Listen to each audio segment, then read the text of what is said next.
देखो बेटा, oxy haemoglobin curve क्या है कि ऑक्सी हीमोग्लोबिन का मतलब होता है भाई हीमोग्लोबिन के साथ में ऑक्सीजन का एसोसिएशन जो है वो उसका कर्व क्या होगा। ठीक है, तो हीमोग्लोबिन का ऑक्सीजन के साथ में जो एसोसिएशन है या दोनों जो एक दूसरे के साथ जुड़े हैं, इसका सीधा सीधा रिलेशन किसके साथ है? ठीक है, ऑक्सीजन के पार्शियल प्रेशर के साथ में। तो आपको ध्यान ये रखना है कि ऑक्सीजन का जो पार्शियल प्रेशर होता है, ठीक है, मैं रिकॉर्डिंग चालू कर देता हूँ एक मिनट। तो अब देखो बेटा, ऑक्सीजन का हीमोग्लोबिन के साथ में जो एसोसिएशन रहेगा, देखो आपको मालूम है ये दोनों कंपाउंड, ये दोनों जो है मॉलिक्यूल जो है ये क्या स्टेबल है क्या? ये दोनों ये बताओ, मतलब कभी डिसोसिएट नहीं होंगे कि होंगे? स्टेबल है या नहीं है, पहले ये बताओ।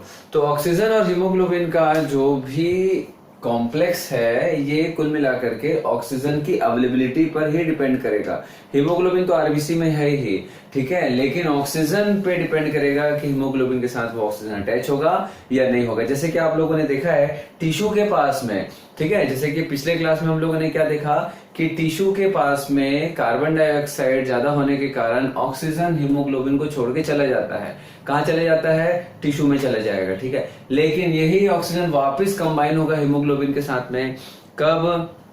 जब ऑक्सीजन का पार्शियल प्रेशर एल्विलाई में ज्यादा होगा, ठीक है, और कार्बन डाइऑक्साइड का कम होगा। ठीक है, चलो तो अब हम देखते हैं एक ऑक्सीहीमोग्लोबिन कर्व जो है, एक मोटा मोटी हम लोगों ने देख लिया कि भाई ये किस पर डिपेंड कर रहा है।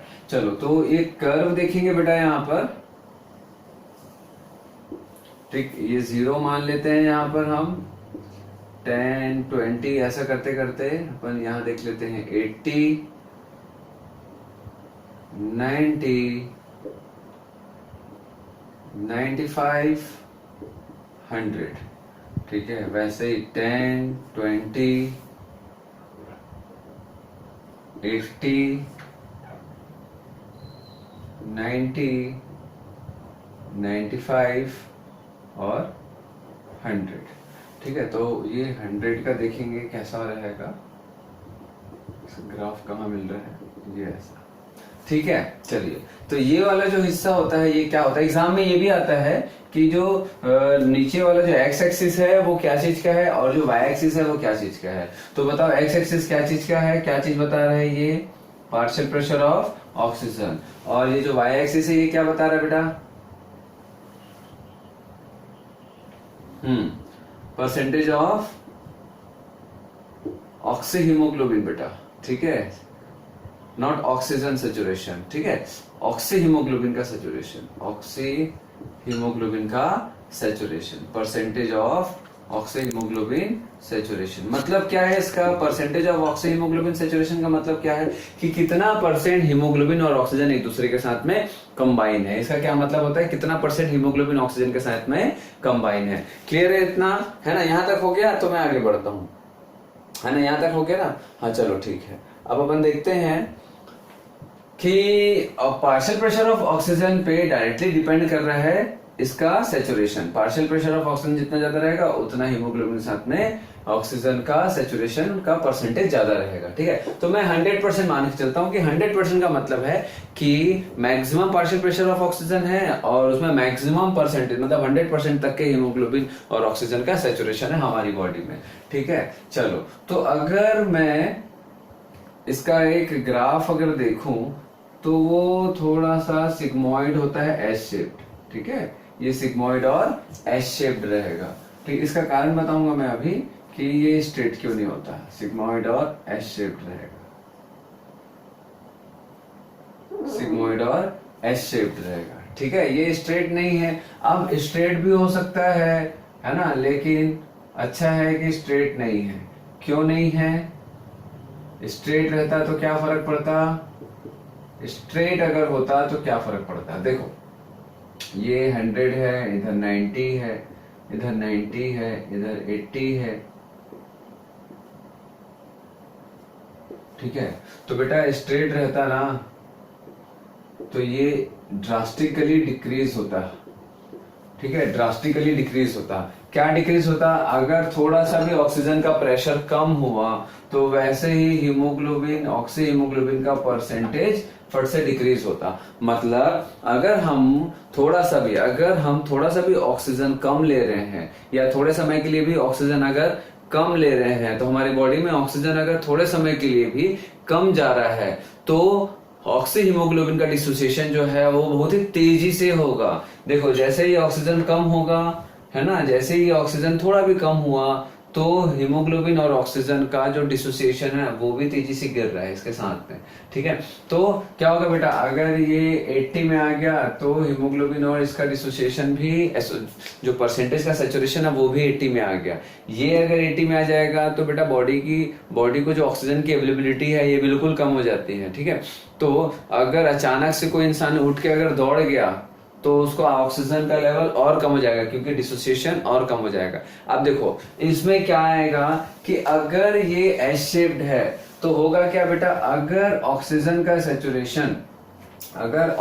का जो पार्शियल प्रेशर है वो अगर 95 है तो जरूरी नहीं है कि ये भी 95 हो। ठीक है, ये थोड़ा सा ज्यादा रहेगा, देखेंगे। ठीक है, लेकिन अब देखो ये जो 95, इसका जो 95 है और उसका जो 95 में, उसके में क्या डिफरेंस समझ आ रहा है आप लोगों को? उसका जो 95 है और इसके 95 में आपको क्या डिफरेंस समझ आ रहा है? या इसका जो 90 है और उसका जो 90 है स्ट्रेट वाला, उसमें आपको क्या डिफरेंस समझ आ रहा है? आप फिजिक्स वगैरह पढ़ते हो, ग्राफ, बताओ बेटा क्या समझ आ रहा है आपको? देखो स्ट्रेट का मतलब होता है बेटा डायरेक्टली प्रोपोर्शनल। ठीक है, थोड़ा सा भी चेंजेस हुआ तो वहां चेंजेस हो जाएगा। क्या बोला मैं? थोड़ा सा भी चेंजेस हुआ तो यहाँ चेंजेस हो जाएगा। ये स्ट्रेट का मतलब होता है डायरेक्टली, है ना, कि भाई सीधी सी बात है, थोड़ा सा भी ऑक्सीजन कम हुआ तो फटाक से सैचुरेशन जो है वो गिर जाएगा। लेकिन ऐसा हमारी बॉडी में नहीं होता। तो फिर क्या होता है हमारी बॉडी में? देखो ध्यान से समझना कि फॉर एग्जाम्पल एक छोटा सा केस बता रहा हूँ, जैसे कि अभी जो कोरोना का जो चल रहा है ये सारा चीज, इसमें क्या होता है पेशेंट को कि देखो जैसे ही बेटा आपको मालूम है कि पल्स ऑक्सीमीटर यूज करते हैं, मालूम है कि नहीं आप लोगों को कोरोना के समय पे कि पल्स ऑक्सीमीटर में क्या देखते हैं? SpO2 देखते हैं। ठीक है, जो पार्शियल प्रेशर ऑफ ऑक्सीजन है इसका कितना सैचुरेशन है हमारी बॉडी में, यही देखा जाता है। ठीक है, तो भाई जो saturation of partial pressure of oxygen है हमारी बॉडी का, ठीक है, वो उस पल्स ऑक्सीमीटर में देखा जाता है। तो पल्स ऑक्सीमीटर क्या बताता है कि भाई हमारी बॉडी में कितना ऑक्सीजन बचा है, कितना सैचुरेटेड ऑक्सीजन हमारी बॉडी में बचा है यूज करने के लिए। लेकिन अगर एग्जामिन करते हैं कभी कभी पेशेंट को तो अभी 95 होता है, अचानक से 95 से 80 चला जाता है किसी किसी पेशेंट का। तो देखो इससे ये अच्छा भी चीज है और गड़बड़ भी है। अब मैं आपको बताता हूँ कि अच्छा क्यों है ये वाला जो सिस्टम होता है हमारे में, ये अच्छा क्यों है। अच्छा इसीलिए है कि अगर आप थोड़ी देर के लिए अगर सांस लेना बंद भी कर दो, ठीक है, थोड़े समय के लिए, जैसे ऑक्सीजन का पार्शियल प्रेशर अगर हम कम कर दें, मतलब ऑक्सीजन लेना हम कम कर दें, तो भी ऐसा नहीं है बेटा कि तेजी से हीमोग्लोबिन और ऑक्सीजन का डिसोसिएशन हो जाएगा, उतनी तेजी से नहीं होगा। यहां पर आप देख रहे हो कि अगर आप ऑक्सीजन नहीं भी लेते हो, पार्शियल प्रेशर ऑफ ऑक्सीजन अगर हमारी बॉडी में कम भी होता है, ठीक है, जैसे कि आप ऑक्सीजन कम ले रहे हो या ऑक्सीजन का डिफ्यूजन हमारे लंग्स में कम हो रहा है, तो ऑक्सीजन का डिफ्यूजन अगर हमारे लंग्स में कम होगा तो ऑब्वियसली ब्लड में पार्शियल प्रेशर कम जाएगा। कम अगर गया तो इसका ये मतलब नहीं है कि सीधा सीधा इसका डिसोसिएशन चालू हो जाएगा। तो जितना ये कम होगा उस प्रोपोर्शन में इसका डिसोसिएशन नहीं होगा। क्यों? अगर हमारी बॉडी में ऑक्सीजन की कमी है तो हमारी बॉडी क्या करेगी बेटा, ऑक्सीजन का यूटिलाइजेशन भी थोड़ा कम कर देगी, एकदम उतना ही स्पीड नहीं रहेगा। तो अगर हमारी बॉडी ऑक्सीजन का यूटिलाइजेशन कम कर देगी तो परसेंटेज ऑफ ऑक्सी हीमोग्लोबिन का सैचुरेशन क्या रहेगा बेटा, उतना कम नहीं होगा। क्यों? ये तब कम होगा जब ऑक्सीजन हीमोग्लोबिन से डिसोसिएट होगा, ऑक्सीजन हीमोग्लोबिन से अलग होगा तभी तो इसका परसेंटेज कम होगा। और ये डिसोसिएट कब होगा? जब टिश्यूज का डिमांड ज्यादा होगा। तो टिश्यूज का डिमांड कम हो जाएगा, टिश्यूज का डिमांड कम होगा तो ये इसका डिसोसिएशन कम होगा। क्यों कम होगा? क्योंकि बॉडी को ये ऑक्सीजन कम मिल रहा है, ठीक है। लेकिन इस केस में क्या है, थोड़ा सा भी कम मिला तो फटाक से इसका डिसोसिएशन चालू हो गया। थोड़ा सा भी ऑक्सीजन का पार्शियल प्रेशर कम हुआ बॉडी में तो परसेंटेज ऑफ ऑक्सी हीमोग्लोबिन का सैचुरेशन कम होगा, मतलब ऑक्सीजन और हीमोग्लोबिन एक दूसरे के साथ तेजी से डिसोसिएट होंगे। बट यहाँ पर तेजी से डिसोसिएट नहीं हो रहे हैं, इसीलिए यहाँ पर ग्राफ अलग अलग आएगा। देखो यहाँ एक ही ग्राफ है बेटा, अगर मैं इसको 90 पे ला रहा हूं तो ग्राफ वही स्ट्रेट लाइन पे आएगा। लेकिन यहाँ पर अगर मैं 100 के बदले 95 पे ला रहा हूं तो जो ग्राफ है वो उसी जगह पर नहीं रहेगा, ग्राफ दूसरे जगह शिफ्ट हो जाएगा, ठीक है। अगर वही मैं 95 के बदले 90 पे ला रहा हूं तो ग्राफ जो है वो तीसरी जगह शिफ्ट हो जाएगा। ये समझ आ रहा है आप लोगों को, ठीक है। तो इसका क्या मतलब है कि उतना तेजी से इसके कम होने से ये ब्रेक नहीं होगा। तो यही, अब ये तो एक अच्छी चीज हो गई कि भाई ऑक्सीजन कम मिलने से हमको बहुत तेजी से हमारा हीमोग्लोबिन ऑक्सीजन को नहीं छोड़ता है, और ऑक्सीजन अगर कम भी होता है तो रिजर्व रहता है कुछ समय के लिए। मतलब क्या है इसका कि बॉडी ऑक्सीजन को रिजर्व करके रखती है, तेजी से हीमोग्लोबिन से ऑक्सीजन डिसोसिएट नहीं होता है, भले ऑक्सीजन थोड़ा कम हो। इसका एक और एग्जांपल दूंगा कि ये क्यों अच्छा है ऐसा कर्व, कि जैसे कि आप एक्सरसाइज कर रहे हो। अब मुझे आप ही लोग बताओ, ठीक है, मैसेज करके बताना कि जब आप दौड़ते हो या एक्सरसाइज करते हो, एक्सरसाइज छोड़ो, जैसे कि आपको मैं तेजी से दौड़ाऊं, बोलो रुकना नहीं, दौड़ते जाओ रुकना नहीं, ठीक है। तो मुझे बताओ जब आप दौड़ते हो तो क्या आपके मसल्स को उतना ऑक्सीजन मिलता है क्या जितना आप लेते हो? मतलब जितना ऑक्सीजन आप ले पा रहे हो दौड़ते समय, क्या मसल्स को उतना ऑक्सीजन जितना उसका डिमांड है उतना मिल पा रहा है क्या? मतलब ऑक्सीजन आप ले रहे हो और उसी समय बॉडी को ज्यादा ऑक्सीजन चाहिए, तो बॉडी को उतना ऑक्सीजन मिलता है क्या, कि कम मिलता है कि ज्यादा मिल पाता है? दौड़ते समय, दौड़ते समय बॉडी को जितना ऑक्सीजन चाहिए, ठीक है, उतना बॉडी ऑक्सीजन ले पाता है कि ज्यादा ले पाता है कि कम ले पाता है? ठीक है, कम मिलता है। तो अगर ये वाला सिस्टम होता तो क्या होता कि भैया बॉडी को ऑक्सीजन कम मिल रहा है तो क्या होना चाहिए, तेजी से इसका डिसोसिएशन भी होना चाहिए। बॉडी अगर ऑक्सीजन कम ले रहा है तो तेजी से इसका डिसोसिएशन भी होना चाहिए, बट ऐसा नहीं होता है। समझ आ रहा बात आप लोगों को, है ना? क्यों? क्योंकि बॉडी जो रहती है वो कुछ ऑक्सीजन को रिजर्व करके रखती है बेटा, इसीलिए एस शेप आता है। चलो अब देखो, इसको मैं एग्जैक्टली जैसा होता है अपन वैसा इसको डिस्कस करते हैं,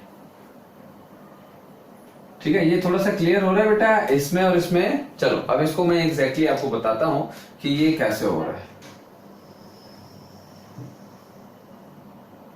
अब देखो यहां पर ये दिख रहा है आप लोगों को 100% सैचुरेशन है जब 100% पार्शियल प्रेशर ऑफ ऑक्सीजन है। अब मुझे आप लोग बताना कि जब 95 होगा, ठीक है, तो ये कितना होगा? क्या ये 95 होगा क्या? मुझे आप लोग बताना। पार्शियल प्रेशर ऑफ ऑक्सीजन कम हो गया बॉडी में, मतलब आप ऑक्सीजन कम ले रहे हो, तो क्या परसेंटेज सैचुरेशन ऑफ हीमोग्लोबिन 95 होगा या फिर percentage saturation of oxy haemoglobin 95 से ज्यादा होगा या कम होगा? बताओ, मैसेज करके बताओ, या फिर आप लोग अनम्यूट करके बोल सकते हो। ये एक सेकंड ग्राफ है, that is straight line, it is S shaped, ठीक है। तो अब मुझे आप लोग बताएंगे सभी लोग कि जब पार्शियल प्रेशर ऑफ ऑक्सीजन 95 हो जाएगा, पार्शियल प्रेशर ऑफ ऑक्सीजन 95 हो जाएगा, तो percentage saturation of oxy haemoglobin जो रहेगा वो 95 होगा या उससे कम होगा या 95 से ज्यादा रहेगा? बेटा यहाँ देखो, कर्व देखो यहाँ पर, ठीक है। 95 ये है, ठीक है, कायदे से ये जो ग्राफ है यहां आना चाहिए, बट ये जा कहां रहा है? कायदे से ग्राफ यहां आना चाहिए ना, लेकिन जा कहां रहा है? यहां जा रहा है। समझ आ रहा बात? इसका क्या मतलब है कि जब 95 होगा पार्शियल प्रेशर ऑफ ऑक्सीजन, तो ये 95 नहीं रहेगा, ये 100 से जस्ट नीचे आएगा। देखो, मतलब मान के चलो कि ये अगर 95 हुआ तो ये 99 रहेगा। समझ आ रहा है आप लोगों को? ठीक है। तो पार्शियल प्रेशर ऑफ ऑक्सीजन अगर कम भी होता है तो हीमोग्लोबिन और ऑक्सीजन बहुत तेजी से डिसोसिएट नहीं होते हैं बेटा, ठीक है, इसीलिए ये एस शेप्ड है। ठीक, फिर देखो अगर ये 90 पे पहुंच गया, पार्शियल प्रेशर ऑफ ऑक्सीजन 90 पे पहुंच गया, चलो मैं पहुंचाता हूं इसको, पार्शियल प्रेशर ऑफ ऑक्सीजन 90 पे पहुंच गया, तो मुझे बताओ कि ये percentage of oxy haemoglobin saturation क्या 90 पे आ जाएगा क्या? देखो इसका ग्राफ कहाँ है, अभी भी ये 90 पे नहीं आएगा। दिख रहा है आप लोगों को थोड़ा सा? कहाँ आया है ये? अभी भी 95 के ऊपर है। 90 पे आने पर भी ये 95 के ऊपर है बेटा। लेकिन यहाँ क्या हो रहा था, जैसे ही 90 पे आ रहा था सैचुरेशन भी कम हो जा रहा था। तो ये एक अच्छा चीज है भाई, जैसे ही आप दौड़ते हो तो आपके बॉडी में ऑक्सीजन कम जा रहा है, लेकिन क्या हो रहा है, डिमांड बढ़ रहा है, डिमांड बढ़ रहा है, लेकिन फिर भी ये बहुत तेजी से ऑक्सीजन नहीं रिलीज कर रहा है। मतलब हीमोग्लोबिन के साथ में ऑक्सीजन अभी भी कंबाइन है, मतलब रिजर्व है हमारी बॉडी में। समझ आ रहा है बात? ताकि एक्स्ट्रा हम एक्टिविटी कर सके अपनी बॉडी को, जब हम एक्सट्रीम कंडीशन हो तो अपनी बॉडी को ऑक्सीजन दे सकें एक्सट्रीम कंडीशन में, ठीक है। अब इसका एक नुकसान क्या होता है कोरोना पेशेंट में, कि बेटा जैसे कोरोना में क्या होता है आपको मालूम है कि नहीं, क्या होता है लंग्स में, बताओ? कोरोना पेशेंट्स में लंग्स में क्या होता है, लंग्स का क्या हाल होता है बताओ, कोई भी बताओ, मतलब थोड़ा बहुत। फाइब्रोसिस होता है बेटा, फाइब्रोसिस, ठीक है।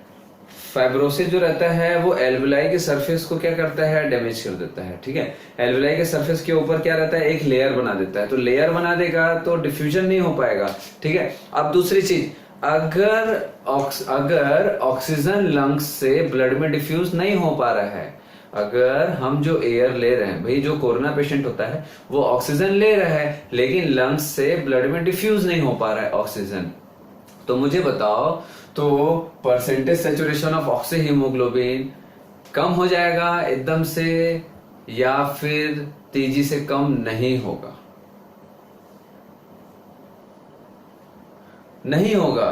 तभी तो बेटा कि थोड़ा बहुत भी अगर ऑक्सीजन अगर डिफ्यूज नहीं हो पा रहा है लंग्स से, भाई पेशेंट तो लंग्स में एयर ले रहा है लेकिन लंग्स से एयर क्या हो जा रहा है, ब्लड में डिफ्यूज नहीं हो पा रहा है, नहीं हो पा रहा है, फिर भी ऐसा तो नहीं कि वो मर गया, है ना। तो ये क्यों होता है, क्योंकि इसका सैचुरेशन बना रहता है। लेकिन बेटा एक समय आता है कि बिल्कुल ये एक समय आएगा कि ये जो पार्शियल प्रेशर ऑफ ऑक्सीजन है ये तेजी से और गिरता जाएगा, तेजी से और गिरता जाएगा, तेजी से और गिरता जाएगा।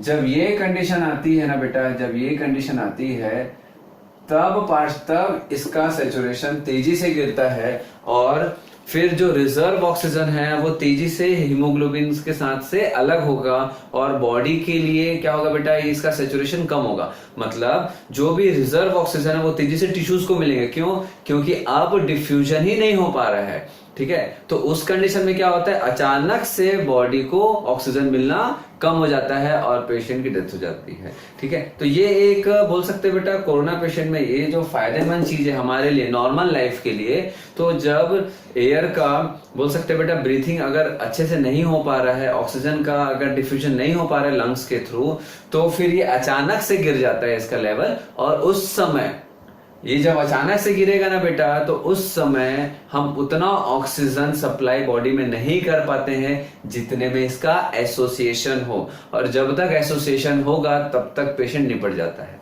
ठीक है। तो ये इसका एक सबसे खतरनाक चीज है कोरोना में। समझ आ रहा है आप लोगों को कि ये अच्छा भी है बेटा, और जब ऑक्सीजन नहीं जाएगा तो ये बुरा भी है। चलो तो अब अपन एक एक करके इसका ना एक ग्राफ अपन देख लेते हैं। तो मैं इसको हटा रहा हूं, है ना, ये सबको।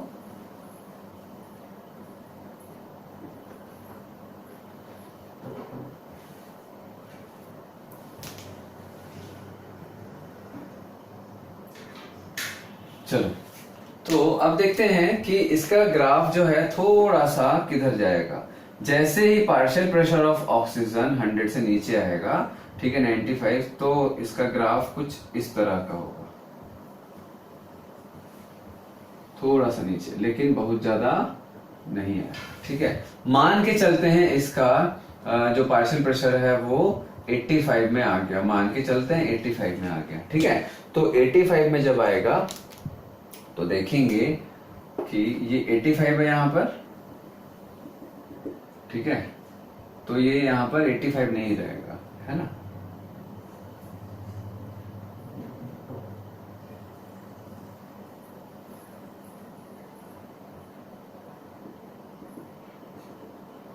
चलिए, तो अब देखो बेटा, यहाँ पर एक 3 ग्राफ है, एक ब्लू लाइन में है ना, देखेंगे जो 100% सेचुरेशन है ब्लू लाइन में है, ये लेफ्ट है, ठीक है, और एक जो ग्रीन लाइन में है वो राइट कर्व है, राइट की तरफ है, ठीक है, और एक ब्लैक लाइन में है जो मिडिल में है, ठीक है, मिडिल ब्लैक, ठीक है, मिडिल में है। चलो, तो अब अपन एक एक करके देखते हैं कि अब मुझे आप लोग एक एक करके बताते जाएंगे कि अगर पार्शियल प्रेशर ऑफ ऑक्सीजन अगर डिक्रीज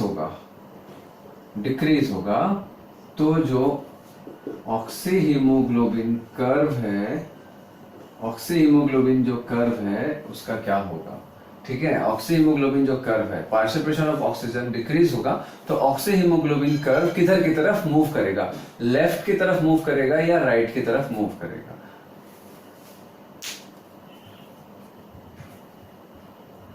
दिख रहा है आप लोगों को ये कर्व जो मैंने बनाया है, ठीक है, समझ आ रहा है।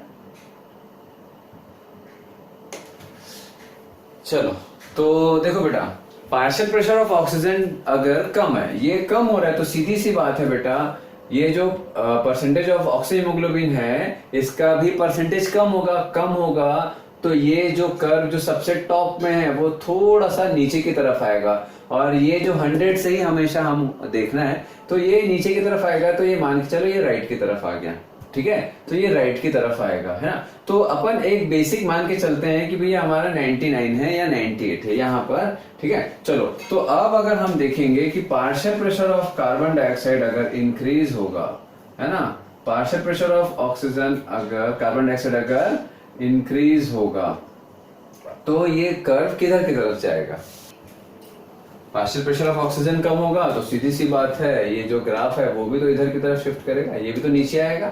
पार्शियल प्रेशर ऑफ ऑक्सीजन कम होगा तो परसेंटेज ऑफ ऑक्सीजन हीमोग्लोबिन का सैचुरेशन ये भी तो गिरेगा, ये गिरेगा तो कर्व इधर की तरफ झुकेगा, क्योंकि ये तो मैक्सिमम है, लेफ्ट ये जो ब्लू कलर वाला जो लाइन है ये तो सबसे मैक्सिमम है, इसके ऊपर तो कुछ जाना नहीं है, ठीक है, तो ये तो इधर की तरफ जाएगा,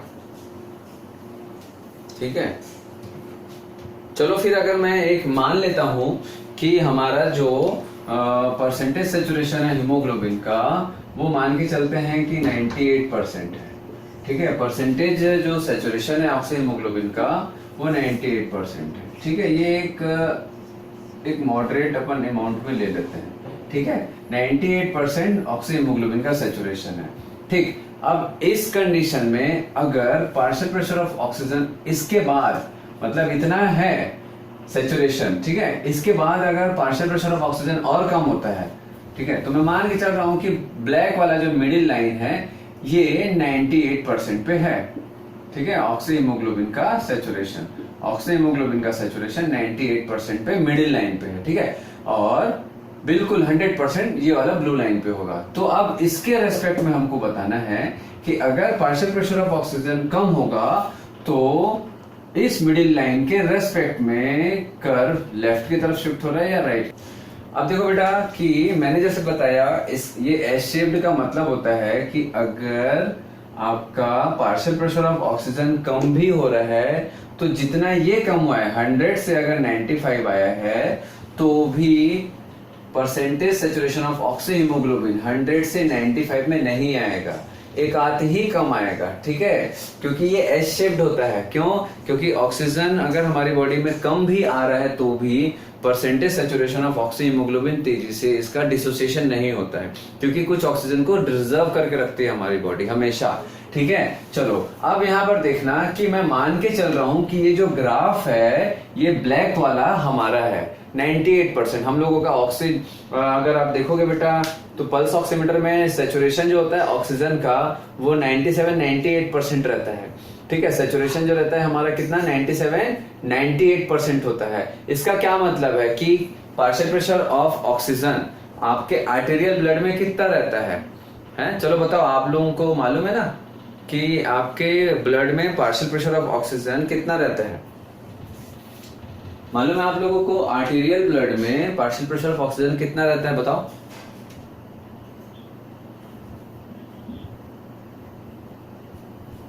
कितना आप लोग बेटा पढ़े हो? 90 to 95 रहता है, हैं? इतना रहता है, 90 to 95 रहता है ना भाई? एक नॉर्मल अगर ब्रीथिंग है तो ये रेंज है 90 से 95। लेकिन अगर 90 to 95 रहता है, ठीक है, लेकिन मुझे बताओ अगर आपका पार्शियल प्रेशर ऑफ ऑक्सीजन ये कहां पर का है बेटा? पार्शियल प्रेशर ऑफ ऑक्सीजन कहां पर का है? ये आर्टेरियल ब्लड का। मालूम है आप लोगों को? याद है पिछले क्लास का कि नहीं याद है भाई? बताया था मैंने आप लोगों को, है ना? याद है? तो आर्टेरियल ब्लड का 90 to 95 है। चलो मान लेते हैं 90 है, ठीक है, या मान लेते हैं 95 है। तो मुझे बताओ अगर 90 to 95 है, ठीक है, अगर 90 भी है तो 90 भी है तो अगर आप पल्स ऑक्सीमीटर अगर आप देखोगे, पल्स ऑक्सीमीटर देखोगे तो सैचुरेशन कितना रहता है बेटा? 90 नहीं जाता है। अगर पार्शियल प्रेशर ऑफ ऑक्सीजन 90 है, ठीक है, तो भी पल्स जो है ना बेटा, पल्स ऑक्सीमीटर में जो SpO2 होता है, ध्यान रखना उसमें PO2 नहीं होता है, SpO2 होता है, that is saturation of partial pressure of oxygen. ये हीमोग्लोबिन का सैचुरेशन ही बताता है, ठीक है। तो उसमें अगर आप देखोगे तो आपका या किसी का भी, मेरा हो चाहे आपका हो, कोई भी एक नॉर्मल ह्यूमन है तो उसका 95 के अबव ही होता है बेटा जनरली। 95, 97, 98 तक रहता है, ठीक है। 98, किसी किसी का 99 ऐसे आता है। तो अब मुझे बताओ पार्शियल प्रेशर ऑफ ऑक्सीजन 90 होते हुए भी saturation of oxygen with haemoglobin आपको 96 to 98 मिलेगा या 95 to 98 मिलेगा। यहां पर 90 to 95 होते हुए भी यहां पर 95 to 98 है। इसका क्या मतलब हुआ बताओ पहले? यहां 90 to 95 होते हुए भी यहां पर 95 to 98% सैचुरेशन होता है। इसका क्या मतलब हो रहा है? कायदे से ये भी 90 to 95 होना चाहिए, बट ये तो 95 से 98 है, ठीक है। तो इसका क्या मतलब हुआ कि ऑक्सीजन अगर हमारी बॉडी में थोड़ा कम भी है तो भी हीमोग्लोबिन का ऑक्सीजन के साथ सैचुरेशन हमेशा ज्यादा ही होगा। समझ आ गया बात इतना? ठीक है। तो अगर मैं इसको 100% ना लूं, अगर मैं इसको 100% ना लूं तो मान के चलता हूं कि मेरा ये 98 है, 98 पे है, 98 पे है, ठीक है, 98% सैचुरेशन है, मान लो 98% सैचुरेशन। तो ये जो मिडिल वाला है ये कितना है बेटा? 98% सैचुरेशन है, ठीक है। अब मुझे बताओ कि ये जो 98% हीमोग्लोबिन का ऑक्सीजन के साथ सैचुरेशन है, ये जब पार्शियल प्रेशर ऑफ ऑक्सीजन कम होगा तो इसका सैचुरेशन मतलब ये कम होगा तो ये थोड़ा कम होगा कि उतना ही रहेगा कि थोड़ा बढ़ेगा? इसके कम होने से ये कम होगा, उतना ही रहेगा या बढ़ेगा? जल्दी बताओ, फिर इसको अपन आगे नेक्स्ट खत्म करेंगे। आप लोग आंसर देते जाओगे तभी मैं उसको समझाते जाऊं। थोड़ा ही कम होगा लेकिन होगा ना, थोड़ा ही कम होगा लेकिन होगा ना। तो अगर जैसे ही ये कम होगा तो मुझे बताओ, मैंने ब्लैक कलर में जो 98% है, तो ये जब थोड़ा कम होगा तो ये जो ग्राफ है ब्लैक कलर वाला, ये ब्लू कलर की तरफ जाएगा, मतलब 100% की तरफ जाएगा, या राइट की तरफ जाएगा जो कि 90% पे है? राइट की तरफ जाएगा ना। तो सीधी सी बात है, partial pressure of oxygen decrease हो रहा है तो percentage saturation of oxy haemoglobin किधर की तरफ जाएगा? कर्व राइट की तरफ जाएगा। समझ आ रहा बात आप लोगों को? वैसे ही partial pressure of carbon dioxide increase होगा। जब partial pressure of carbon dioxide increase हो रहा है, इसका क्या मतलब है बेटा? मुझे बताओ, जब कार्बन डाइऑक्साइड हमारे टिश्यू या ब्लड में बढ़ेगा तो उसका इफेक्ट ऑक्सी हीमोग्लोबिन का जो कंपाउंड है उस पर क्या असर होगा? कार्बन डाइऑक्साइड बढ़ने से ये दोनों साथ साथ रहेंगे या टूटने लगेंगे? आप लोग पढ़ चुके हो ना इसको? याद है आप लोगों को डिसोसिएशन में बताया था मैंने आप लोगों को पिछले क्लास में बताया था ना, कार्बन डाइऑक्साइड जैसे ही आरबीसी के अंदर आता है तो क्या होता है, कार्बन डाइऑक्साइड जैसे ही आरबीसी के अंदर आता है तो क्या होता है कि हीमोग्लोबिन से ऑक्सीजन डिसोसिएट होगा। क्यों डिसोसिएट होगा? क्योंकि कार्बन डाइऑक्साइड हाइड्रोजन आयन बनाएगा। याद आ रहा है आप लोगों को, कार्बन डाइऑक्साइड हाइड्रोजन आयन बनाता है। आप लोग सब भूल गए क्या यार? याद आ रहा है? मैंने बताया था ऐसा आप लोगों को बताया था, बिल्कुल। आप लोग बेटा, आप लोगों को ना घर में पढ़ना पड़ेगा। ऐसा बताया था, याद है? ये आरबीसी है, हाँ ये आरबीसी है, यहां से कार्बन डाइऑक्साइड यहाँ आएगा, फिर ये कार्बन डाइऑक्साइड वाटर के साथ रिएक्ट करेगा, H2CO3 बनाएगा, H2CO3 डिसोसिएट होगा और क्या बनाएगा, H++ HCO3-। याद आ रहा है? फिर हीमोग्लोबिन के साथ जो ऑक्सीजन है ये अलग होगा क्योंकि हाइड्रोजन इस पे अटैक कर रहा है, तो हीमोग्लोबिन और हाइड्रोजन का कंपाउंड बनेगा, प्लस ऑक्सीजन जो रहता है वो रिलीज हो जाएगा, आरबीसी से टिश्यू को जाएगा। ये याद आ रहा है? ठीक है, याद आ रहा है भैया?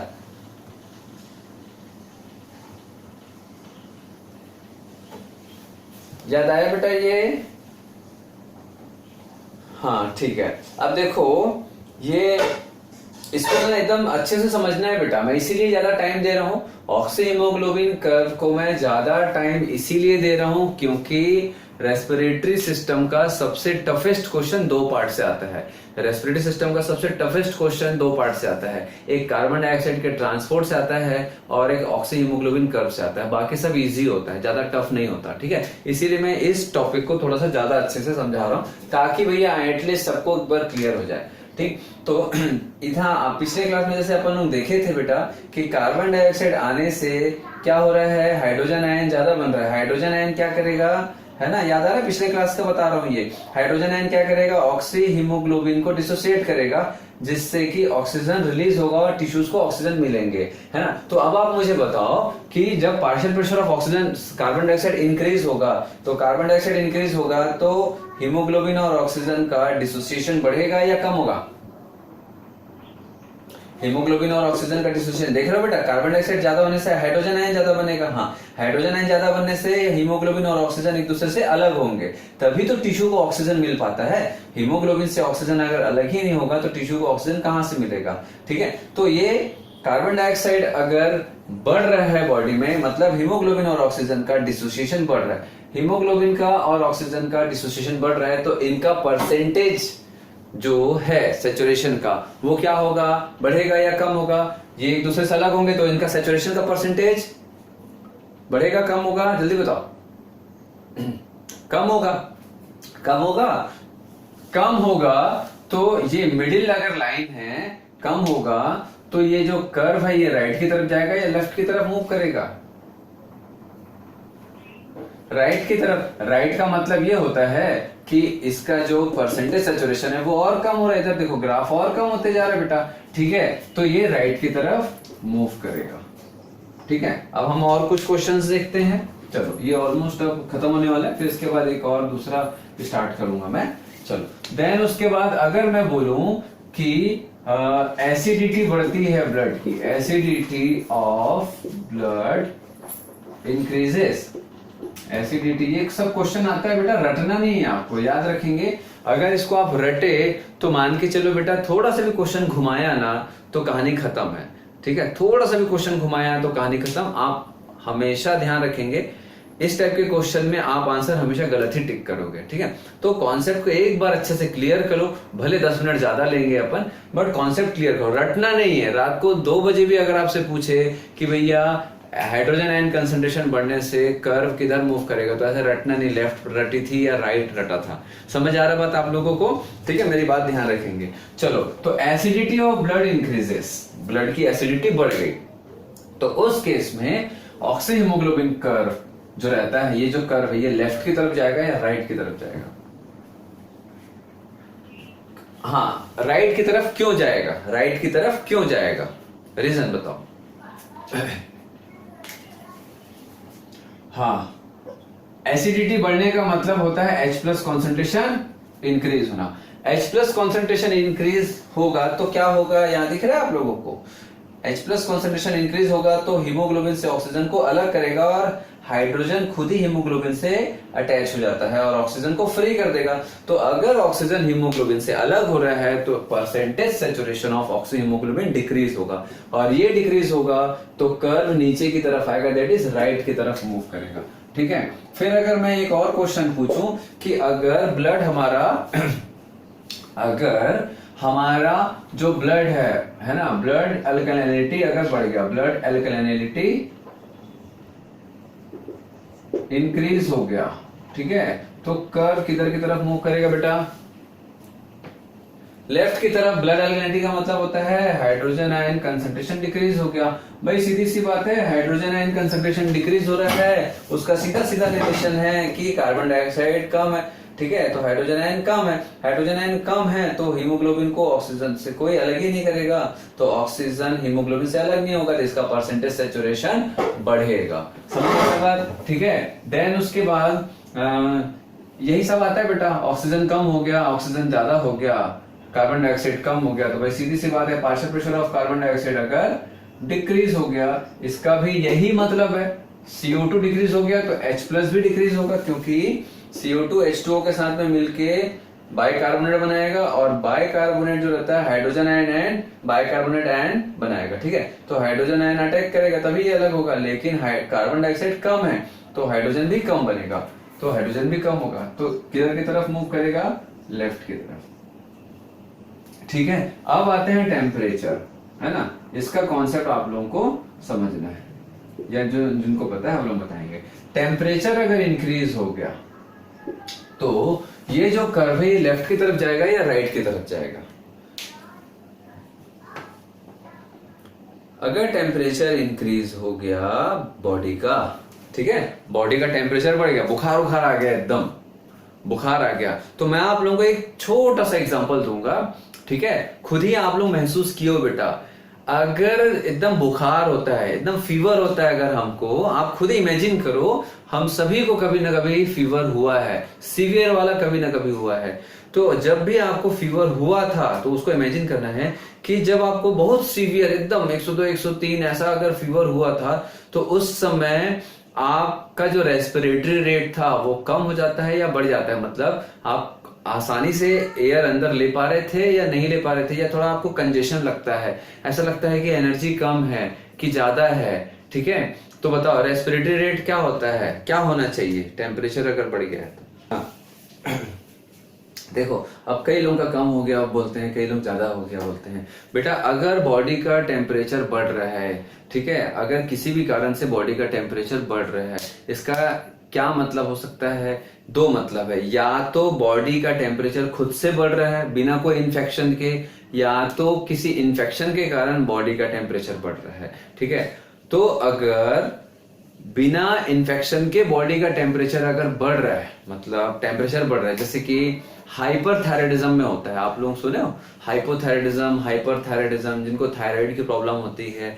ठीक है, तो ये क्या है बेटा, सीधी सी बात है, अगर बॉडी का टेम्परेचर बिना किसी कारण से अचानक से इंक्रीज हो रहा है, फीवर हो गया किसी को, ठीक है, तो उस केस में फीवर कब होगा, फीवर कैसे होगा, ये बॉडी में इतना हीट कहां से जनरेट होगा? बताओ, बॉडी में इतना हीट कहां से जनरेट होगा? बोलो, कहां से आया इतना हीट, कहां से आया बॉडी में? बताओ, वहीं से आंसर निकलेगा इसका। एक वर्ड में आंसर दो मेरे को, कोई भी। बॉडी में इतना हीट कहां से जनरेट होगा? हाँ बोलो। ऐसा थोड़ी ना बेटा आग के सामने खड़े हो गए, नॉर्मल बेटा, ये हीट आया कहां से बॉडी में, मैं ये पूछ रहा हूँ। हार्मोन हाइपोथैलेमस से हीट आ जाएगा बेटा? ओके, कोई क्या बोलते हैं, ओवन थोड़ी ना लगा वहां पर। ठीक है, हमारे, अच्छा आपकी बॉडी का टेम्परेचर जो है, कोई भी एक टेम्परेचर है ना, आप सभी की बॉडी का, आप छूओगे तो हल्का सा शरीर गर्म ही रहता है, हल्का सा। तो ये जो हल्का सा गर्म है, ये कहां से आता है? ये हीट कहां से? तो ब्लड में कहां से आया बेटा? डिसीज नहीं, नॉर्मल आपके बॉडी का टेम्परेचर कुछ है, बॉडी ठंडी नहीं है, बॉडी गर्म है, तो आपकी बॉडी जो गर्म है, ठीक है, ह्यूमन के सभी की बॉडी गर्म रहती है। We are warm blooded animal, हम वार्म ब्लडेड होते हैं ना, ठीक है, थोड़ा गर्म खून का होता है हमारी बॉडी। तो ये जो गर्मी है ये कहाँ से आया बॉडी में, ये हीट कहाँ से आया? कोई ओवन लगा है क्या बॉडी के अंदर? बताओ। एनवायरमेंट से। एनवायरमेंट से कहाँ से आएगा? एनवायरमेंट अगर मैं एसी चालू करके रखा हूँ, ठीक है, ये एनवायरमेंट ठंडा है, तो मुझे बताओ मेरी बॉडी ठंडी हो गई कि गर्म ही रहेगा? मेरा जो बॉडी का टेम्परेचर है वो उतना ही रहेगा या कम हो जाएगा? वाह, धन्य है। कौन बोला? कोई बात नहीं, जो भी बोले गलत सही सफर। हार्ट की पंपिंग से हीट जनरेट होता है। धन्य है, एकदम नतमस्तक। ज्यादा ऑक्सीजन क्या बेटा? ऑक्सीजन प्रोड्यूस करने के लिए हमारी बॉडी में गर्मी, तो इसका मतलब है हम लोगों को नाक बंद कर लेना चाहिए और बेटा ऑटोमेटिक फिर ऑक्सीजन प्रोड्यूस हो जाएगा। बेटा ऑक्सीजन हम प्रोड्यूस नहीं करते बेटा। अच्छा, वो ग्रीन हाउस इफेक्ट का कॉन्सेप्ट लगा रहे हो आप लोग हैं कि अर्थ में कार्बन डाइऑक्साइड बढ़ेगा तो ग्रीन हाउस के कारण अर्थ का टेम्परेचर बढ़ेगा। बेटा वो एक अलग चीज है, ठीक है। ग्रीन हाउस क्यों होता है मालूम है आप लोगों को? कार्बन डाइऑक्साइड बढ़ने से, मुझे बताओ, कार्बन डाइऑक्साइड बढ़ने से अर्थ का टेम्परेचर क्यों बढ़ता है? हाँ हाँ, कार्बन डाइऑक्साइड ज्यादा होने से क्या होता है, एनवायरनमेंट में एक फिल्म बन जाता है। फिल्म मतलब पिक्चर नहीं, मूवी नहीं, एक एनवायरनमेंट में एक लेयर बन जाती है। इससे क्या होता है कि जो भी हीट रेज हमारे अर्थ पे आता है, सन से जो हीट रेज आता है वो रिफ्लेक्ट होके वापस कहाँ जाता है? स्पेस में जाना चाहिए, ठीक है। लेकिन वो हीट रेस स्पेस में जाने के बदले अर्थ में ट्रैप हो जाता है। अर्थ में अगर फंस जाएगा हीट रे, तो बेटा वो अर्थ को तो गर्म करेगा ना। तो ये ऐसा होता है ग्रीन हाइट। हमारे में कार्बन डाइऑक्साइड ज्यादा होने से उसका कोई मतलब नहीं है। और कोई? सब लोग अपना अपना आंसर दो, गलत बोलो भले, कोई फर्क नहीं पड़ता, सब आंसर दोगे तब। हाँ हाँ, ये बेटा मैं सबसे पहले क्लास में बताया हूँ, रेस्पिरेशन का सबसे पहला कॉन्सेप्ट। अगर याद होगा, रेस्पिरेशन में सबसे पहला जो क्लास होता है उसमें मैं आप लोगों को यही बताता हूँ कि एक्चुअल में रेस्पिरेशन का मतलब होता है हीट एंड एनर्जी जनरेट करना, ठीक है। अगर आप लोगों को कुछ भी थोड़ा सा भी अगर याद होगा, अगर आप लोगों को थोड़ा सा भी कुछ याद अगर होगा, तो मैं आपको बता दूं कि जो सेलुलर रेस्पिरेशन होता है बेटा, ये मान के चलो ये सेल है, इट इज अ सेल, ये कोई सेल है, ठीक है, ये न्यूक्लियस है ना, ये माइटोकॉन्ड्रिया है, ठीक है। यहां पर जैसे ही हम ग्लूकोज सेल में देखेंगे, तो जब सेल में ग्लूकोज आएगा तो ये ग्लूकोज को कौन बर्न करेगा, कौन हेल्प करेगा? ऑक्सीजन। अब मुझे बताओ कि इससे क्या क्या बाय प्रोडक्ट बनेगा, इससे क्या क्या? पहले ये तो बनाओ, carbon dioxide and water plus ATP, ठीक है। अब ये जो एटीपी है ना बेटा, ये सेल इस एटीपी को एज ए एनर्जी करेंसी के रूप में यूज करेगा। अब इस सेल को जब एनर्जी चाहिए तो ये एटीपी को क्या करेगा? ब्रेक करेगा। एटीपी जब ब्रेक होगा तो एटीपी से एनर्जी लिबरेट होगा और कुछ एनर्जी जो होता है वो हीट के फॉर्म में डिसिपेट होता है बॉडी से।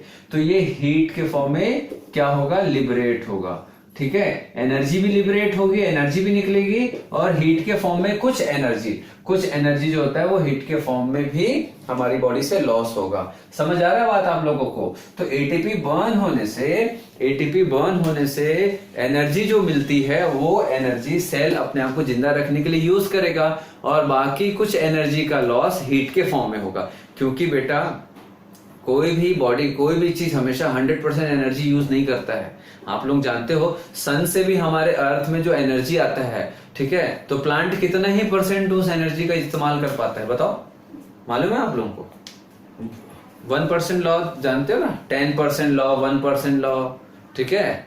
1% 10% लॉ पढ़े होगे ना आप लोग, इकोसिस्टम ये सब में पढ़ते हैं, ठीक है। तो बहुत कम एनर्जी यूज कर पाते हैं हम लोग, बाकी सब क्या होता है? हीट के फॉर्म में लॉस होता है, ठीक है। तो वैसे ही जब कोई भी हमारी बॉडी का कोई भी सेल ऐसे ही एनर्जी लिबरेट करता है, तो हर एक सेल, अगर हमारी बॉडी का हर एक सेल ना, मसल वसल सब, हर एक सेल अगर ऐसे ही एनर्जी निकालेगा, तो हर बार जब एनर्जी सेल को मिलेगा तो साथ में सेल से क्या लॉस होगा?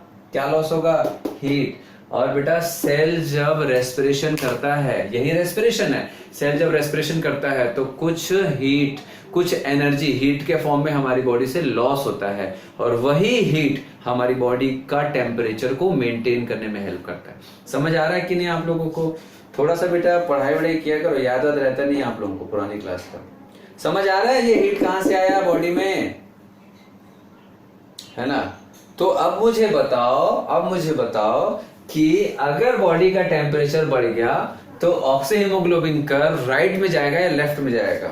ठीक है, देखो बेटा, हाँ, हीट बढ़ेगा तो टेम्परेचर बढ़ेगा, हीट बढ़ेगा तो टेम्परेचर बढ़ेगा, और हीट तब बढ़ेगा जब एटीपी का ब्रेक ज्यादा होगा। एटीपी का ब्रेक ज्यादा होगा, इसका मतलब क्या है कि कार्बन डाइऑक्साइड भी ज्यादा बनेगा। क्यों? क्योंकि एटीपी जब ज्यादा बनेगा इसका सीधा मतलब है ग्लूकोज बर्न हो रहा है, ऑक्सीजन यूटिलाइज हो रहा है, और ग्लूकोज बर्न होकर ऑक्सीजन जितना यूटिलाइज होगा उतना कार्बन डाइऑक्साइड बनेगा, और जितना कार्बन डाइऑक्साइड बनेगा उतना ही एटीपी बनेगा। तो सीधी सी बात है, एटीपी जितना ब्रेक करोगे उतना कार्बन डाइऑक्साइड तो बनेगा ही बनेगा, है ना? और कार्बन डाइऑक्साइड ज्यादा बनेगा तो ऑक्सीजन यूज होगा ही होगा बॉडी में। ठीक है, तो टेम्परेचर बढ़ रहा है, इसका सीधा मतलब है एटीपी ब्रेक हो रहा है, इसका मतलब है कार्बन डाइऑक्साइड ज्यादा बन रहा है, इसका मतलब है ऑक्सीजन ज्यादा यूटिलाइज हो रहा है। ऑक्सीजन ज्यादा यूटिलाइज तभी होगा ना जब हीमोग्लोबिन से ऑक्सीजन डिसोसिएट होगा। तो हीमोग्लोबिन से जब ऑक्सीजन डिसोसिएट होकर अलग होगा तभी तो सेल को मिलेगा। जब ये अलग होंगे तो इसका लेवल नीचे आएगा, नीचे मतलब राइट की तरफ शिफ्ट होगा। समझ आ रहा है कि नहीं बेटा? आप बाकी लोगों को समझ आ रहा है? बाकी लोगों को क्लियर हुआ कि नहीं हुआ? क्लियर हो गया ना, है ना? कि भाई टेम्परेचर बढ़ रहा है मतलब एटीपी ज्यादा ब्रेक हो रहा है, एटीपी ज्यादा ब्रेक हो रहा है मतलब कार्बन डाइऑक्साइड ज्यादा बन रहा है, कार्बन डाइऑक्साइड ज्यादा बन रहा है मतलब ऑक्सीजन ज्यादा यूज हो रहा है। ठीक है, ग्लूकोज को तोड़ने में ऑक्सीजन ज्यादा यूज हो रहा है मतलब हीमोग्लोबिन से ऑक्सीजन ज्यादा अलग हो रहा है। हीमोग्लोबिन से ऑक्सीजन ज्यादा अलग होगा, डिसोसिएशन होगा, तो ये कर्व नीचे की तरफ आएगा मतलब राइट की तरफ शिफ्ट करेगा। ठीक है, क्लियर है बेटा? हटा दूं मैं, ये हो गया। अब इससे रिलेटेड कुछ भी क्वेश्चन आए बेटा आप लोगों को रटने की जरूरत नहीं है। एक कॉन्सेप्ट याद रखना, कार्बन डाइऑक्साइड का ट्रांसपोर्ट, खत्म। ये वाला जो कॉन्सेप्ट है यही बस ध्यान रखना है हमको। Regulation of respiration, regulation of respiration. अब देखो, रेस्पिरेशन जो रहता है वो दो टाइप से होगा, एक इनवॉलेंट्री होगा और एक होगा वॉलेंट्री।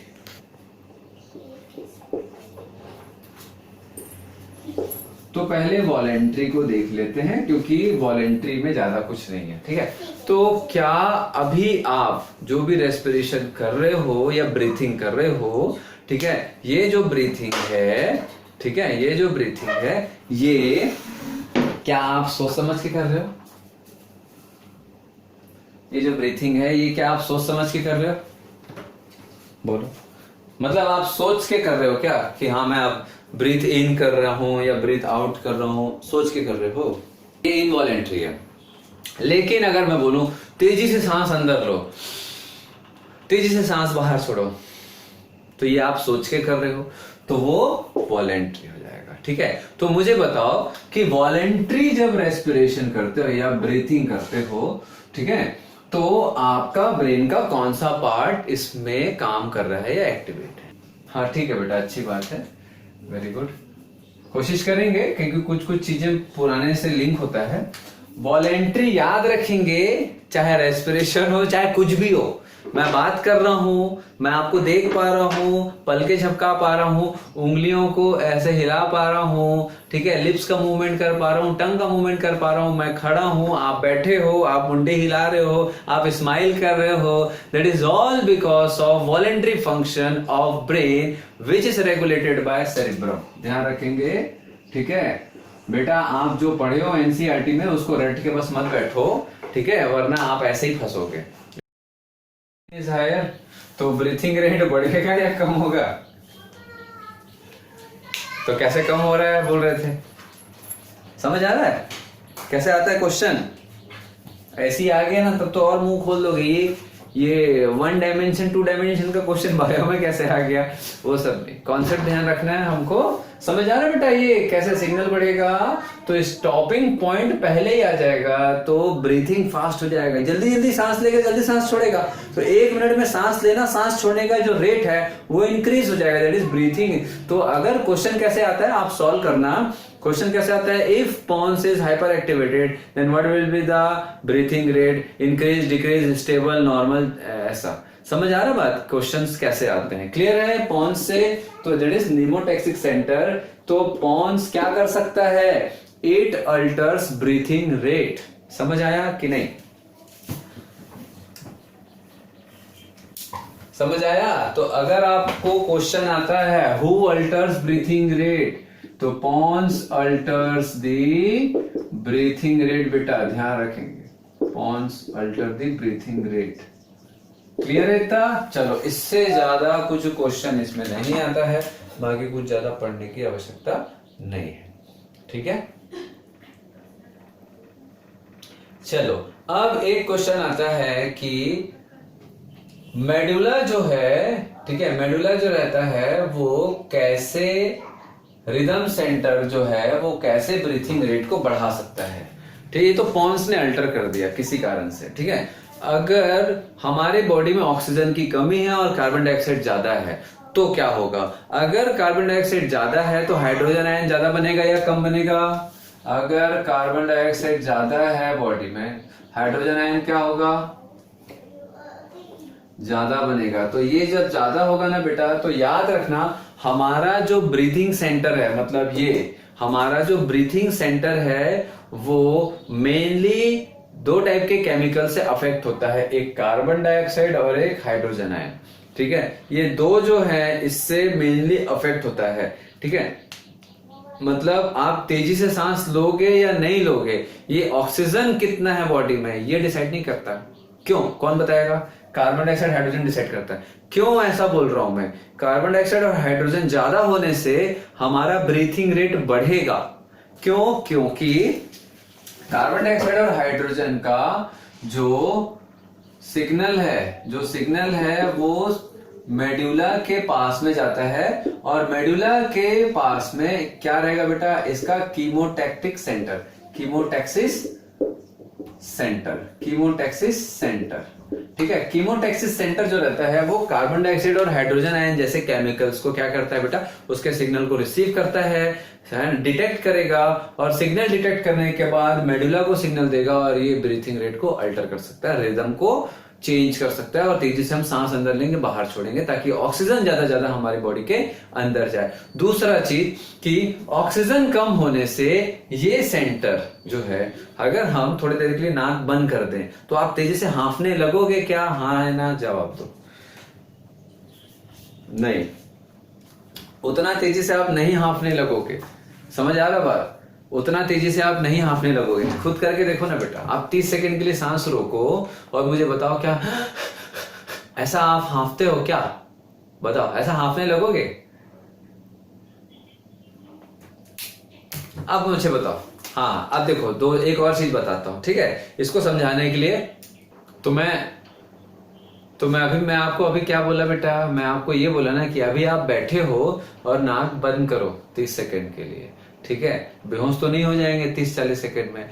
30 सेकंड के लिए नाक बंद करेंगे, उसके बाद जब आप छोड़ोगे, मतलब आप रिलीज करोगे और एयर अंदर लेना चालू करोगे, तो आप हांफना चालू करोगे क्या? मैं ये सवाल पूछा। दोनों अलग अलग चीज है। 30 सेकंड के लिए जब आप एयर नहीं लेते हो बॉडी में तो आप हांफते हो क्या? बताओ, बस जल्दी बताओ, हाँ या ना। जितना तेजी से नहीं हांफते हैं। लेकिन 30 सेकंड के लिए अगर आप दौड़ोगे तो आप हांफोगे कि नहीं? जो तेजी से अपन समझते हो ना, हांफना समझते हो ना आप लोग, उसको क्या बोलते हैं? ठीक है, तो 30 सेकंड के लिए अगर आप दौड़ोगे, बहुत तेजी से दौड़ोगे, तो आप हांफोगे कि नहीं? क्यों? ऐसा क्यों हो रहा है? दोनों कंडीशन में, एक में तो आप ऑक्सीजन ले ही नहीं रहे हो और दूसरे कंडीशन में आप ऑक्सीजन ले रहे हो, भले कम ले रहे हो लेकिन ले रहे हो, फिर भी आपको ऑक्सीजन यूटिलाइज करने से ज्यादा इंपॉर्टेंट है कार्बन डाइऑक्साइड बनना। तो जब आप नोज को क्लोज करते हो तो कार्बन डाइऑक्साइड ज्यादा बनेगा, या जब आप दौड़ोगे तो कार्बन डाइऑक्साइड ज्यादा बनेगा? बता। हाँ, तो दौड़ेगा तो ज्यादा कार्बन डाइऑक्साइड बनेगा। तो बेटा सीधा साधा ऊपर वाले ने ना यही कॉन्सेप्ट रखा है कि भैया तू नॉर्मल ऑक्सीजन अगर कम भी ले रहा है तो ऐसा नहीं कि तेरी बॉडी का सैचुरेशन गिर जाएगा और तू तेजी से सांस लेना चालू कर देगा। क्यों? क्योंकि बॉडी में कार्बन डाइऑक्साइड बना ही नहीं ज्यादा। आप एयर नहीं ले रहे हो लेकिन फिर भी कार्बन डाइऑक्साइड का ज्यादा प्रोडक्शन नहीं हुआ है बॉडी में। लेकिन जब आप दौड़ते हो मतलब सेल को एनर्जी चाहिए तो सेल रेस्पिरेशन चालू करेगा, चाहे मसल सेल हो चाहे कोई भी हो, ठीक है। और वो क्या करेगा? कार्बन डाइऑक्साइड रिलीज करेगा। तो कार्बन डाइऑक्साइड रिलीज कर रहा है, इसका क्या क्या सीधा मतलब है? ऑक्सीजन यूटिलाइज हुआ है। ऑक्सीजन यूटिलाइज हुआ है उसका सीधा मतलब है कि बॉडी में ऑक्सीजन की कमी हो गई है। समझ आ रहा है? तो बेटा इसीलिए हमारा जो ब्रेन है वो ऑक्सीजन की कमी को डिटेक्ट नहीं करता है, वो कार्बन डाइऑक्साइड और हाइड्रोजन आयन ज्यादा होने को डिटेक्ट करता है। तो हमेशा ध्यान रखेंगे mainly respiratory centre is regulated by या affected by carbon dioxide and hydrogen ion concentration, not oxygen concentration. समझ आया? ये क्वेश्चन आता है, क्लियर? क्वेश्चन आता है नीट में कि our respiratory centre is highly affected by, पहला ऑप्शन हाई कार्बन डाइऑक्साइड, दूसरा ऑप्शन हाई हाइड्रोजन आयन, तीसरा option both A and B, चौथा option very low oxygen concentration. तो इंसान का दिमाग कहां जाएगा? भैया ऑक्सीजन कम होगा तभी तो हमारा रेस्पिरेटरी सेंटर एक्टिवेट होगा, यही सोचोगे ना। बट ऐसा नहीं होता है। समझ आ रहा बात आप लोगों को? तो आंसर क्या आएगा इसका? वाह। और ऑप्शन बी क्या था? High H+ concentration. Option C क्या था? Both of the above. तो आंसर क्या आएगा इसका? बोथ ऑफ द अबव, मतलब CO2 ज्यादा हो एंड H+ ज्यादा हो, दोनों कंडीशन में क्या होगा बेटा? मेडुला जो रहेगा उसको signal, that is chemoreceptor centre medulla को सिग्नल देगा एंड रेस्पिरेटरी रेट बढ़ जाएगा। ठीक है, क्लियर है? That is regulation of respiration. खत्म।